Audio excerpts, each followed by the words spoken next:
Working with short beaten nails is hard. Imagine that on top of that we also have sensitive skin and oily cuticles. In my opinion, this is one of the most challenging combinations. But that's my favorite part of the job, so let's transform these nails. Hello guys, this is Anastasia and this is my client's nails. She never had nail extensions, but it was always her dream, so today we're going to make it come true. This is going to be a challenge, but this is what we're here for, right? So I will start by pushing back the cuticles with orange wood stick, and then I realized that it was pointless. I mean, it's not really doing anything because the cuticles are not even possible to push back, so we could easily skip this step and proceed to pushing them back with a stone bit. I'm cleaning the spreading part of the cuticle from the nail plate, so I will be able to push it back later. If you're watching my channel for the first time, you may not know that for a very long time all kinds of transformations, especially with short and beaten nails, was kind of my specialty. This is how it happened. I had only one or maybe two clients with short and beaten nails. I was doing extensions for them for quite a while, and then finally I took a picture of before and after and posted it on my website. Yes, back then social media was not such a big thing yet. After a couple of months, I started receiving so many calls and messages and even emails from people who were generally just surprised that it's possible to transform these nails.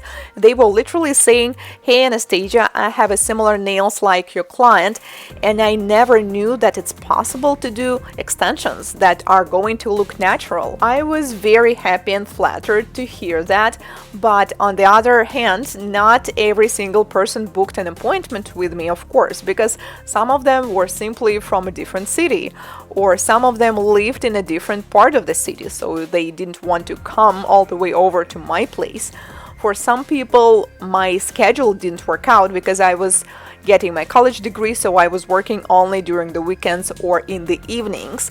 For some people, the prices were too high, and so on. So my point is, not everyone booked an appointment, and it took me quite a while to talk with everyone and to message them. Most times people were texting or calling during the evening time, and it was the time when I was working with my clients.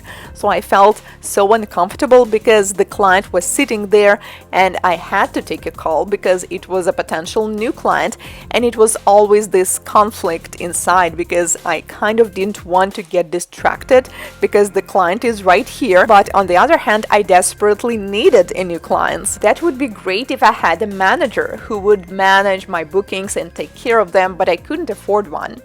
And having an automated system for managing marketing and booking appointments would be so great. And luckily, nail entrepreneurs of today have this opportunity because we can use Readyhubb, which is the kind sponsor of today's video. Readyhubb is a beauty booking site that helps you with appointment scheduling, marketing, messaging, and payments. And it's all in one easy app. If you're offering any beauty services, you need to try it out because it's free and super easy to use. You can design a custom booking site within 5 minutes using templates, then simply add your services, your booking policies, and you can connect with any platforms such as Instagram. My favorite part about this app is that you can also sync it with your calendar on iPhone, on Android, Outlook, whichever you prefer to use. Then you can receive payments, manage your bookings, and keep all necessary information about the client in the client's card. If you would like to try out this app, follow the link in the description box. Let's continue with the nail transformation. Usually when I'm doing dry manicure, I do about 3 to 4 different steps. And here we need to do twice more because it's not enough just to push back the cuticles, just to clean them, trim them, and that's it. As you can see, after trimming the cuticles with manicure scissors, we still have so much dry skin, we have hangnails, and we need to clean it because if we keep it like that, the skin is not going to look good after 1 week. So I'm using a diamond sphere shaped bit with a red abrasive mark. but I'm being very careful because this client has a sensitive skin, so I'm doing this slight touch and not pressing too much. The speed is only 12,000 rotations per minute. Then we proceed with the prep. I need to take off the surface shine with 180 grit file.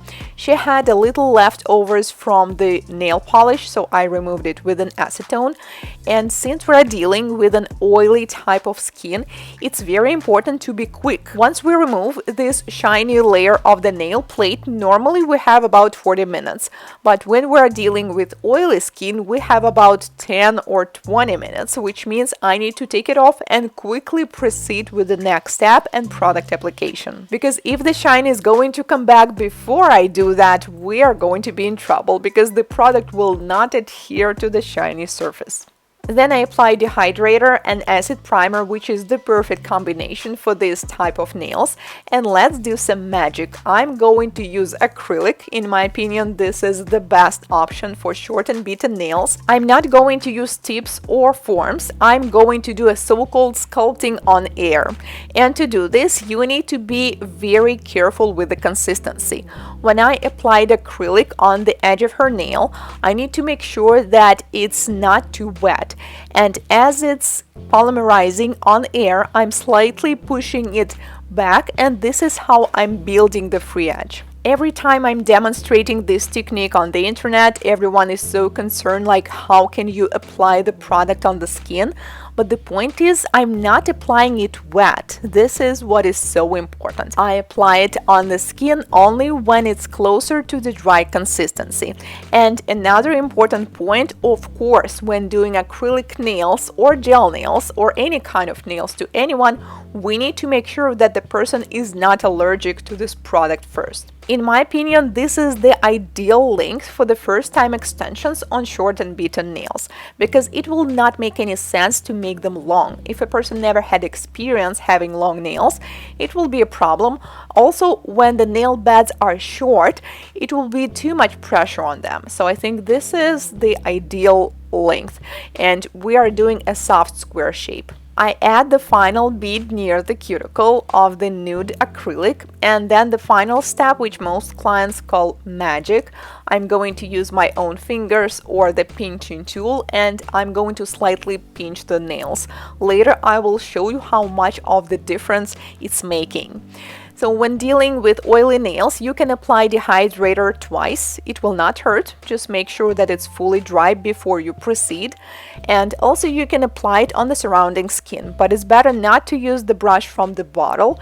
It's better if you will use a lint-free wipe to do this. Once again, we do not apply the product directly on the skin. I apply it on the nail, on the edge of the nail, and once it starts curing, I stretch it toward the skin at the time the product is almost fully cured. While it's still soft, I can play with it and form any shape that I like. Obviously, this method is not suitable for medium or long nails. In this case, you will need to use forms or tips. I prefer using nude colored acrylics because we can cover up the nail, and this is how the extensions will look like we already have some kind of natural color underneath. Now let me show you how pinching works. I just slightly pinch the sidewall so they will look nicer and not as wide, and it should not be painful. If you feel any pain when pinching the nails, you are doing it too early or too aggressively.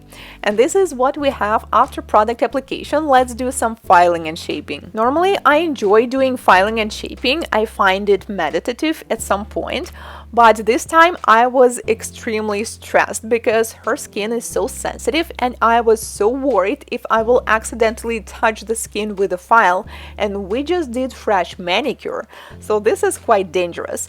And then I realized I still need to do a little cuticle work, so I decided to switch to carbide bit.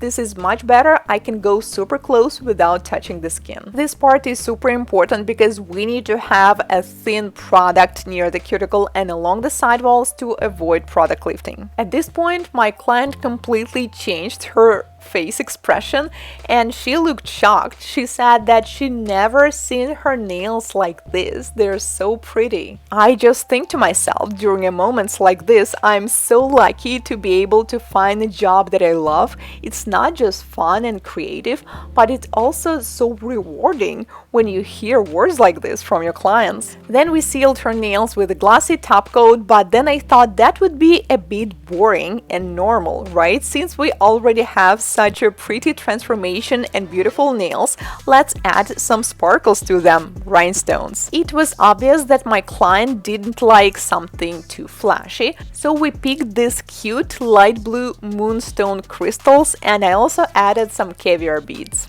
To secure the crystals, I use a rhinestone gel which is pretty thick consistency, and then do not forget to outline them with a glossy top coat too, so they will be secured really well.